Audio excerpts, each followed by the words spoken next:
Hi, I'm Micah Halpern. Thank you for joining me today as I do some thinking out loud. Our first segment is called Background Briefing. The first thing I've been thinking about is the big lie.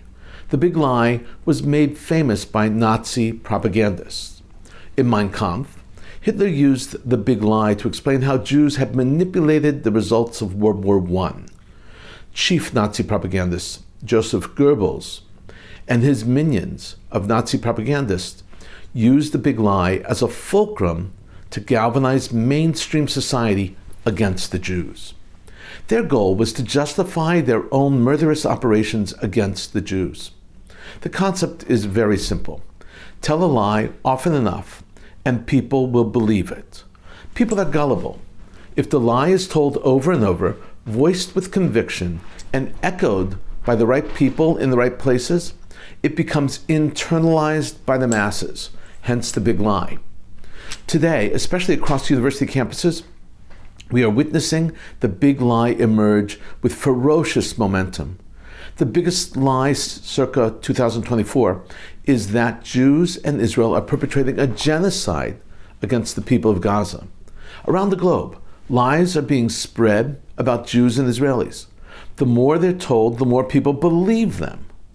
They are part of an organized campaign formulated by an organized machine that disseminates vile untruths about the IDF, about Jews, and about Israelis. This big lie is all over social media. It comes in all forms. The lies spread like a violent current, like a powerful stream, are confirmed over and over again, and that is why we see so many protests across America, across Europe, with such vast numbers of participants, mostly young people. The masses, especially young masses, are being convinced by the lies. The only response to the big lie is truth. Truth that can disprove the lies. But unlike lies, truths must be proven to be believed. And that's not easy. According to the finding of the latest Pew study, the vast number of Americans, the overwhelming majority, rejected Hamas's massacre of October 7th. To their thinking, Israel's response, though, the so-called massacre, is a problem. That is, they over-responded. The big lie for many people that they believe that Israel is unjustified in their response to Hamas. The vast exaggeration of the numbers of dead Gazans is one of the reasons. It's also one of the big lies.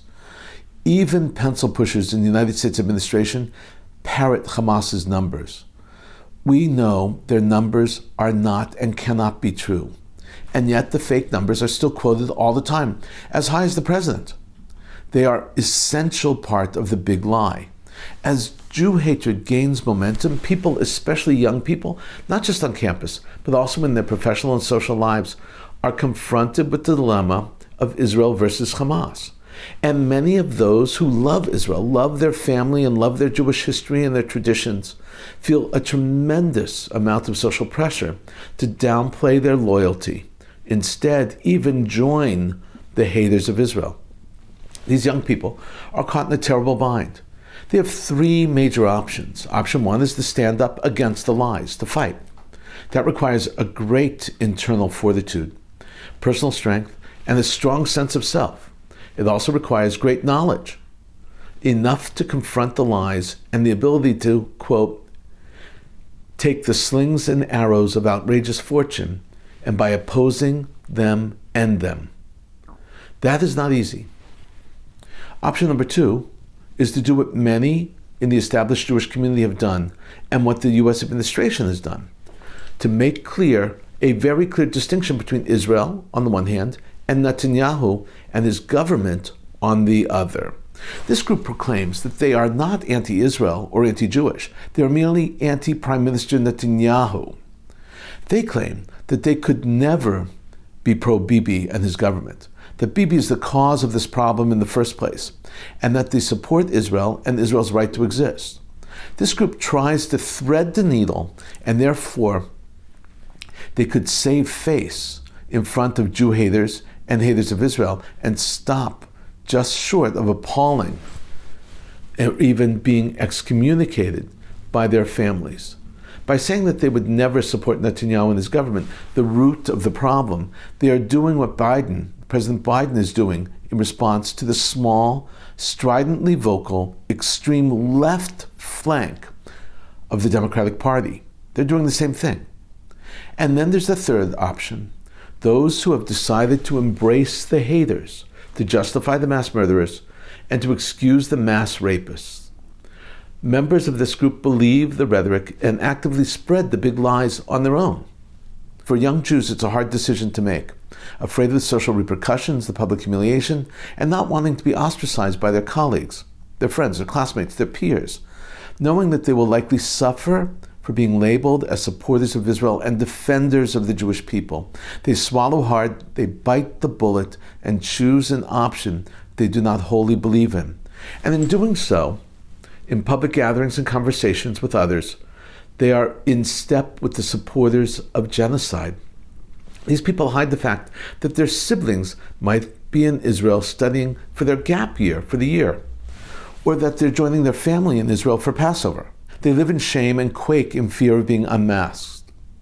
They know it is wrong and that Israel is right. They understand that Israel may be and may have made some mistakes, but Israel is not raping and massacring Palestinians. They know that the big lie is a great big lie. What they don't know is how to tell the truth to the world. The truth. Coming up next, points of view. First up is a column from the Wall Street Journal that was published on April 4th, 2024, and it's written by David Adensnick. The column is entitled Hamas's Casualty Numbers Games. Subtitled, Journalists and Joe Biden lend credence to bogus counts from the Gaza Health Ministry. This is important. We were talking about it in the background briefing. This is an issue about numbers. In this column, Adensnick asks questions about Hamas's numbers. He asserts that there is no way so many Gazans have been killed, an assertion I, too, have been making since the start of the war. He shows why the numbers are an absolute fiction. This is how he begins. As Israeli troops batter Hamas and drive its surviving forces to the southern edge of the Gaza Strip, the Gaza Health Ministry has etched in the public mind a statistic that casts Israel's war of self-defense as a bloodbath. 70% of the dead in Gaza are women and children, the Hamas-run ministry says, and more than 30,000 lives in total have been lost. Is it true? President Biden, who pledged in October that Israel would never stand alone, has recently talked about red lines to prevent the Jewish state from eliminating Hamas's final stronghold, because, as Mr. Biden put it, quote, they cannot have another 30,000 Palestinians dead, unquote. Adensnick continues, Mr. Biden isn't alone in taking Hamas's number at face value. The United Nations also relies on the health ministry's data. The United States news media include the ministry's latest numbers in its daily updates on the war. In October, the Washington Post's Adam Tyler vouched for Hamas's writing. Many experts consider the figures provided by the ministry reliable, given its access, sources, and accuracy in past statements. That's unbelievable. Yet, in a series of lengthy reports, the ministry admits that the figures the media treat as authoritative rely in part on reporting from the media. The ministry says its casualty counts include two types of fatalities: those recorded by medical facilities and those reported by reliable media sources. In its March 31st report, the ministry attributes 15,070 of the dead, or 45.9%, to the news reports, from which outlets the ministry never says. Now Adensnick shows how ridiculous the numbers are and how easy it would be for journalists, any journalist, to challenge them. For example, in one case, he shows that of the 6,629 deaths reported, only 10 were men. How is that believable? 10 were men? Adensnick writes this. All the same, an enterprising correspondent with a willingness to question the dominant narrative could easily have found and translated the reports. Gabriel Epstein, an analyst at the Washington Institute for Near East Policy, did this soon after the ministry published its first statistical report in December. He found that the deaths attributed to, quote, reliable media sources, unquote, consisted almost entirely of women and children. Of the 6,629 fatalities attributed to media, 1,941 were women, 4,678 children, and only 10 men. Over time, media reports have accounted for an even larger share of the ministry's data. Of the 11,000 fatalities reported between January 1st and March 31st, the ministry derives 77.7% from media reports. Adult males account for only 9% of fatalities attributed to news, even though Gaza's sex ratio is close to even, and more than half of its residents are adults. Aditsnek concludes, pointing out that the numbers show how careful Israel has been, not the opposite, not the other way around. He puts it this way: if one removes the questionable data from the ministry's numbers, it becomes clearer that Israel has made considerable efforts to minimize the war's effect on civilians, while Hamas continues to use hospitals as fortresses instead of drawing so-called red lines for a U.S. ally as if it were a threat to American values and interests. Mr. Biden should encourage Israel to dispatch Hamas swiftly, since the terror group has brought nothing but misery to Gazans and Israelis alike. I must say I could not agree more. Next up is a column by Gil Troy. The column, too, was published in the Wall Street Journal. It was published on April 7th. Gil Troy is one of my oldest and dearest friends, so I must tell you that at the beginning. But this is a column I would share with you even if I didn't know the columnist. The column is entitled, Why Israelis Are So Happy, subtitled, Amid Domestic Division and War, Our Families and Community Give Us a Sense of Purpose. Troy explains that Israelis are happy because they have values and purpose. This is how he begins.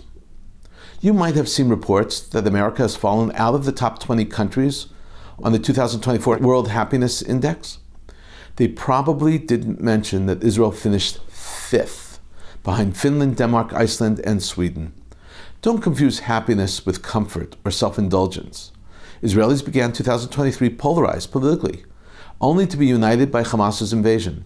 Amid unspeakable suffering, Israelis have found comfort in one another and a higher calling. Too many Americans feel lonely and lost. Israelis pursue happiness through family and community, by feeling rooted and having a sense of purpose. My son Yoni got married in Jerusalem mid-war, while serving in the military reserves. He notes that Israelis grow up with many outside influences, many adult role models, not just their parents. It starts with our large weddings, when you're blessed to build a faithful home in Israel. Living with Zionism's founder Theodor Herzl called Alt Neuland, the old new land, Israelis count in days and decades, but in millennia and eternity. They feel part of a bigger story, Jews' historical saga reaching back 3,500 years. The pain punctuating this story helps transcend passing traumas. Even as most Israelis experience Hamas's October 7th killing spree as a Jewish event powered by centuries of Jew hatred, Israelis recall many redemptive moments too. Israelis' favorite holidays, including Hanukkah, Passover, and Independence Day, reenact this reassuring oppression to liberation arc. Troy now wants the reader to compare Israeli youth to American college students. He writes, compare anti-Israel progressive students with their Israeli soldier peers. Many protesters are the avatars of America's lost generation. Their pinched ideology deems the U.S. systematically racist and is intent on sorting everyone by gender identity and skin color, rather than optimistically expand America's economy for all. They pessimistically compete for reparations and indulgences. Their restorative justice is often more vengeful than just. These illiberal liberals trash traditional families, religion, and America's noble story of a flawed nation becoming a more perfect union. These campus commissars are among the unhappy Americans the Surgeon General sees in the depths of loneliness and despair. Troy concludes by explaining that, in the end, Israel is happy despite the conflicts and the wars, and America could learn from Israelis.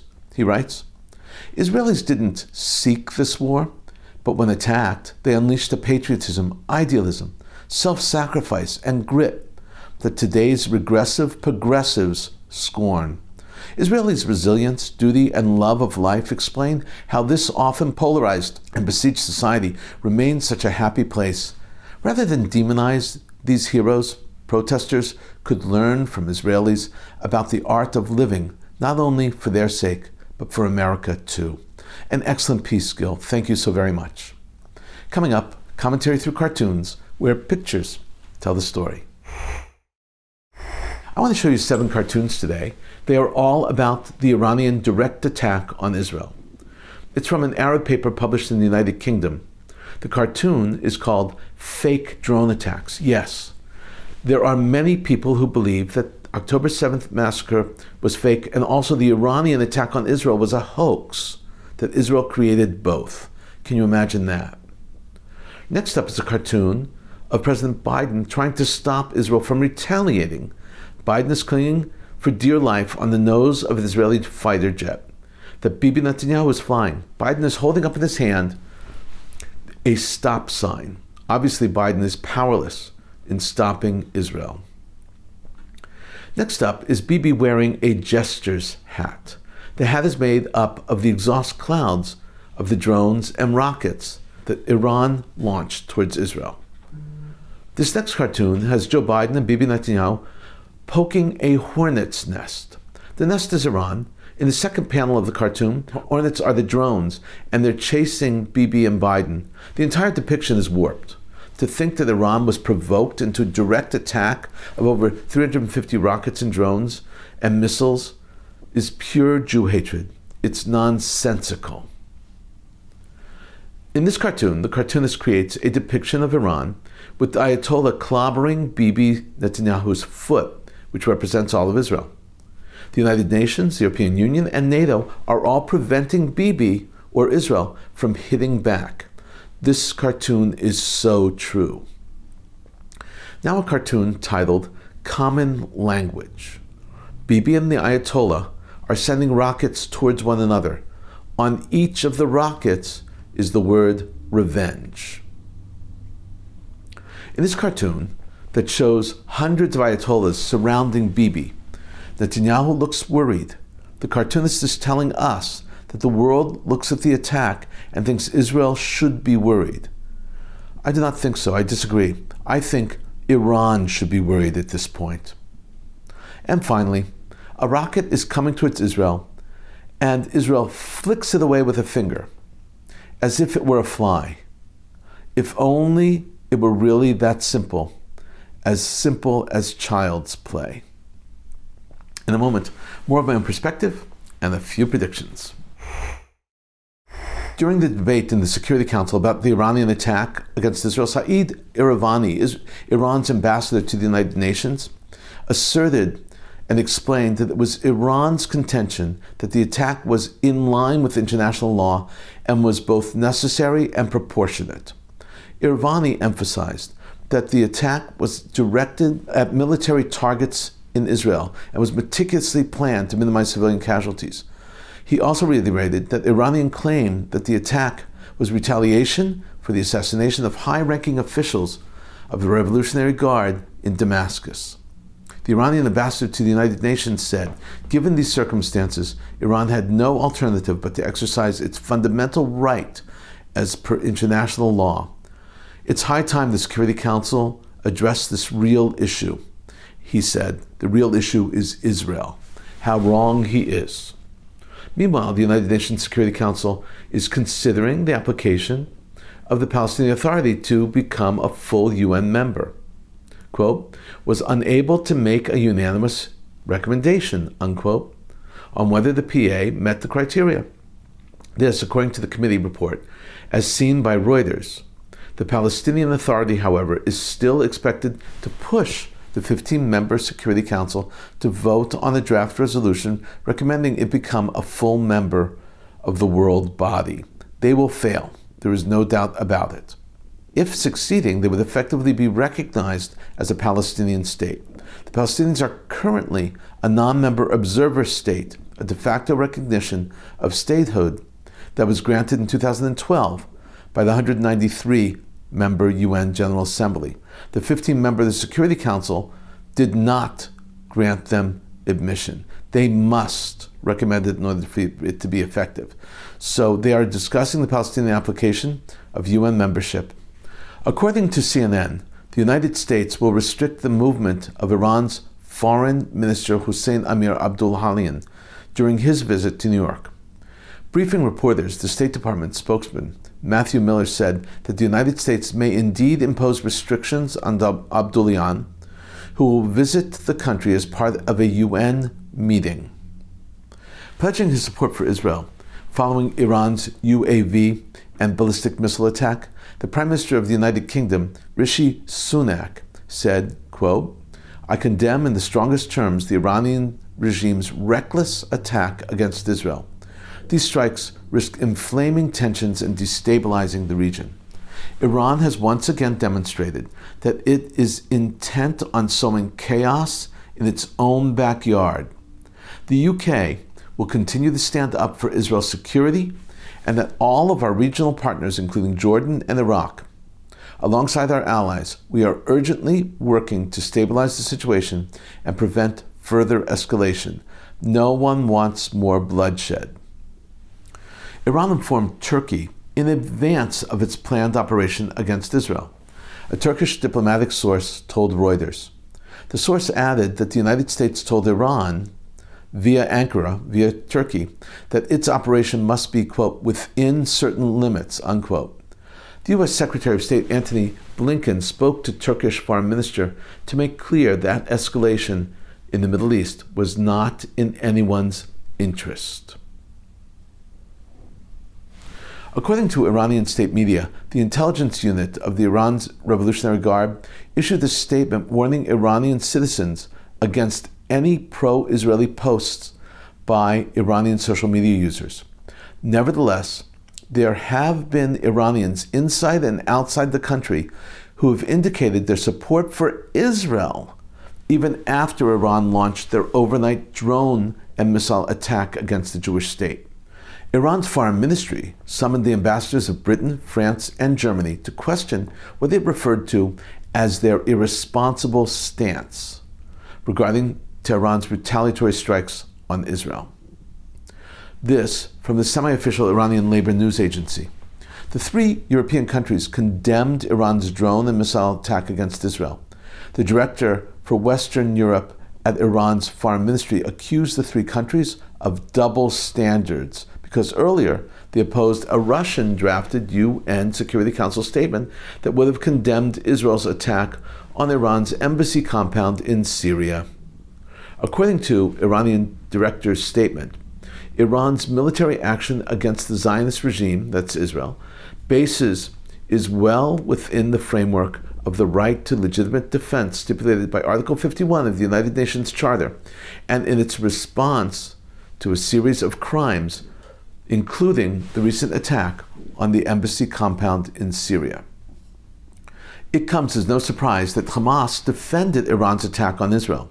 Hamas leadership released a statement that, and it reads this way, "We in Hamas regard the military operation conducted by the Islamic Republic of Iran a natural right and a deserved response on the crime of targeting the Iranian consulate in Damascus and the assassination of several leaders of the Revolutionary Guard." We've been thinking out loud about a lot today. Now that you know what I've been thinking, tell me what you're thinking. Email me at micah@jbstv.org. Tweet me at Micah Halpern. Tell me what you think. Before we end, let me leave you with one piquante piece of information. Did you know that there might actually be modern-day miracles? And we might have been privy and witness to one just recently. Some serious thinkers believe that Israel's defense against the direct attack from Iran was a miracle even greater than the Six-Day War of 1967 and the War of Independence of 1948. This piece was written by a physics professor in the defense industry in Israel. And I wanted to share you something that is much more than a feeling, something that comes from real calculation. What happened in Israel last Motzei Shabbat, last Saturday night, was not less than the scale of splitting the Red Sea. I'm a professor of physics, and I worked for several years in the defense industry in Israel in projects that are still the cutting-edge technologies of defense of the State of Israel. When I look at what happened on Motzei Shabbat, on last Saturday night, on a scientific level, it simply cannot happen. Statistically, the likelihood that everything, but really everything, works out does not exist in complex systems, like the defense systems that were used to defend Israel from the massive Iranian attack. These systems have never, but never, not only in the State of Israel, been tried in real time. I took a pencil and dived into the calculations to check the statistical probability that such a result would materialize.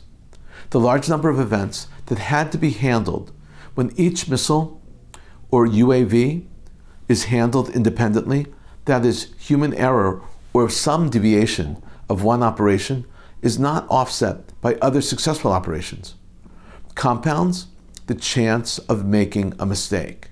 With all the high technologies, a breach was expected in the defense of the skies of the State of Israel. Even if we got 90% protection, it would have been a miracle. What happened is that everyone, the pilots, the systems operators, and the technology operators acted as one man at one moment in total unity. If this is not an act of God, then I no longer know what a miracle is. It is greater than the victory of the Six-Day War or the War of Independence. Those wars can also be explained through natural events. But the rescue that took place for the people of Israel on Motzei Shabbat is simply impossible naturally.